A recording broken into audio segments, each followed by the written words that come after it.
Scratches आने पर recovery possible है या नहीं है, चलिए जानेंगे आज इस वीडियो में। Welcome to Spyglu data recovery. Spyglu data recovery में WD-40 एक्सटर्नल ड्राइव रिसीव हुआ है।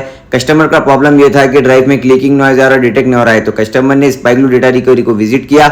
हमने कस्टमर के ड्राइव को डायग्नोस किया। डायग्नोस करने पर हमको ये पता चला कि इसमें फिजिकल डैमेज है। फिर हमने ड्राइव को क्लीन रूम लैब में ओपन किया। ओपन करने के बाद हमको ये प्लेटर के ऊपर स्क्रैचेस नजर आए। ये स्क्रैचेस क्यों आते हैं? जब आप लोग पीसी से बार बार कनेक्ट करते हो कि डिटेक्शन आ जाएगा बोल के, लेकिन डिटेक्शन नहीं आता है, स्क्रैचेस आते हैं। इससे आपका डेटा लॉस होता है।